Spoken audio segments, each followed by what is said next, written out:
Nous avons organisé un événement important à Dakar pour annoncer la nouvelle feuille de route du groupe Banque Centrale Populaire au Sénégal. C'est un événement pour nous très important parce qu'il cristallise une nouvelle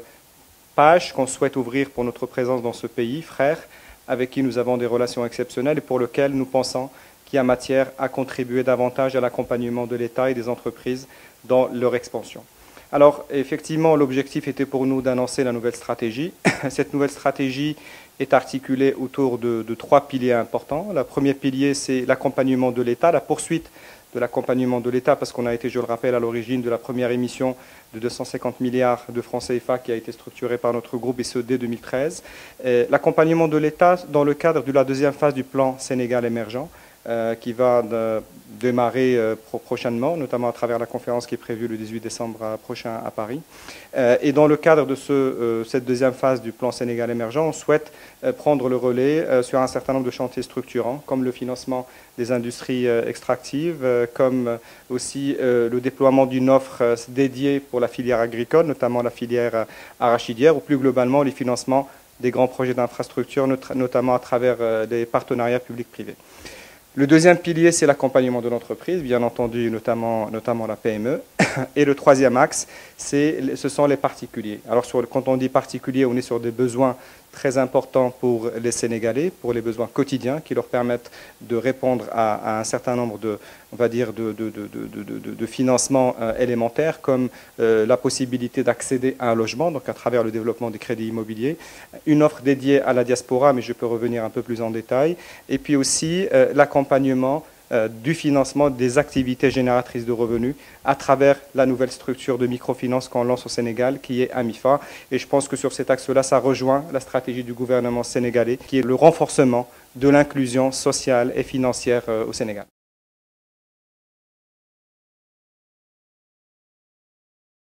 Nous avons annoncé effectivement l'acquisition de Wizall, qui est une start-up née et qui a grandi au Sénégal, qui est spécialisée dans le mobile money et qui va compléter la stratégie de développement du groupe dans ce segment-là et qui s'inscrit dans la continuité du FinTech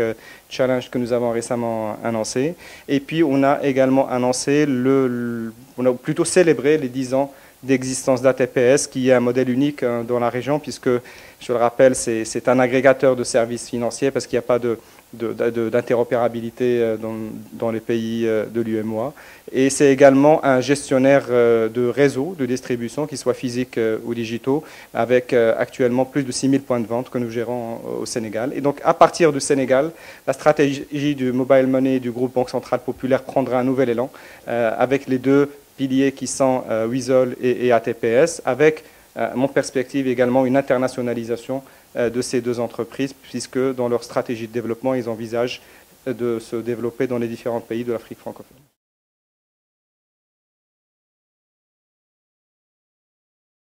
Nous sommes à la fois en train de travailler sur des actions court terme qui permettent de répondre à des besoins aussi bien de la population des pays dans lesquels on est présent, mais aussi des besoins des institutionnels et des entreprises, mais en même temps préparer la transformation du business model bancaire à laquelle nous sommes en train d'assister. Donc ces filiales, bien sûr, ont un niveau de maturité qui est variable en fonction des pays, dépendent également de la situation économique de chacun des pays où on est présent, mais ce que je peux vous dire, c'est qu'aujourd'hui, nous sommes satisfaits de la manière avec laquelle ces filiales opèrent sur leur marché. Et nous les accompagnons depuis la Banque Centrale Populaire à travers des moyens humains, techniques et financiers pour qu'elles puissent aller encore de l'avant. Et puis surtout, être précurseurs dans leurs marchés respectifs pour qu'elles soient toujours centrées sur leurs clients, pour qu'elles puissent capter l'ensemble des besoins qui peuvent être exprimés dans le cadre d'une gestion, on va dire, prospective de notre présence en Afrique, avec à la fois des projets de croissance externes qu'on pourrait faire, mais aussi de croissance intensive avec l'élargissement de la base des clients, et d'où, par exemple, la décision que nous avons prise, et on est, je pense, le seul groupe bancaire en Afrique à l'avoir fait, d'accompagner une offre bancaire traditionnelle par une offre en microfinance, puisque aujourd'hui AMIFA, qui est le véhicule de microfinance, mais en réalité qui sert des particuliers à travers des activités, le financement des activités génératrices de revenus, mais aussi des entreprises, mais des entreprises de petite taille, comme les micro-entreprises et les toutes petites entreprises. Et donc cette décision d'internationalisation de AMIFA est un deuxième élément de notre stratégie en Afrique qui vient compléter l'offre bancaire traditionnelle. Et comme je l'ai dit, le Sénégal démarre ses activités AMIFA Sénégal démarre ici dès janvier prochain et rejoint donc les 3 pays où nous sommes déjà opérationnels en Afrique subsaharienne avec le Mali, la Guinée-Conakry et la Côte d'Ivoire. Notre groupe plus globalement est dans 28 pays, dans à peu près une quinzaine, comme vous l'avez dit, en Afrique. Notre stratégie, c'est d'abord de continuer à accompagner nos filiales dans les pays existants parce qu'il y a encore des perspectives intéressantes dans une logique de diversification de l'offre, mais aussi de refonte de modèles de distribution avec la transformation digitale aussi à laquelle on assiste. Donc on a encore un peu de travail dans les pays où nous sommes présents. Donc ça, c'est une étape, disons, qui est gérée aujourd'hui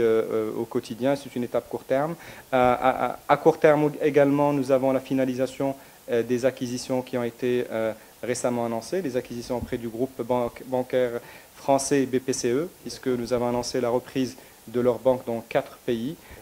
qui sont le Cameroun, le Congo-Brazzaville, la Tunisie et Madagascar. Et puis aussi, ce sont des opérations qui viennent dans la foulée d'une acquisition qu'on vient de boucler, qui est l'acquisition d'une banque à Maurice. Et donc, dans notre stratégie, la prochaine étape, pour répondre précisément à votre question, c'est de finaliser l'acquisition de ces 4 banques et de entamer l'intégration effective de la filiale qu'on vient d'acheter à Maurice. Et derrière cette acquisition à Maurice, nous avons toute une stratégie, en réalité, de positionnement sur l'Afrique anglophone, parce que Maurice est une place financière internationale et à travers l'activité de global banking, on peut servir des clients multinationaux, des clients qui ont une présence aussi bien en Afrique qu'en Asie, qui ont besoin d'avoir un interlocuteur bancaire unique qui permet de les accompagner dans leurs besoins, aussi bien pour les opérations de commerce extérieur en Afrique ou en Asie. Donc on jouera notre rôle, puisqu'on est la seule banque de l'Afrique du Nord, du centre et de l'ouest à être présente à Maurice. Donc on jouera ce rôle de connexion d'une part entre l'Afrique dans sa globalité et l'Asie et d'autre part ce rôle de jonction entre les entreprises qui sont basées en Afrique francophone et celles qui sont basées en Afrique anglophone. À plus long terme,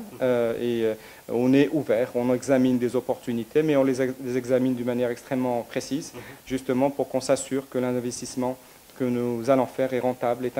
intéressant, crée de la valeur pour les actionnaires, crée de la valeur pour les salariés, et puis surtout s'intègre dans une logique de construction sur laquelle on est en train de travailler pour bâtir un groupe bancaire panafricain de premier ordre.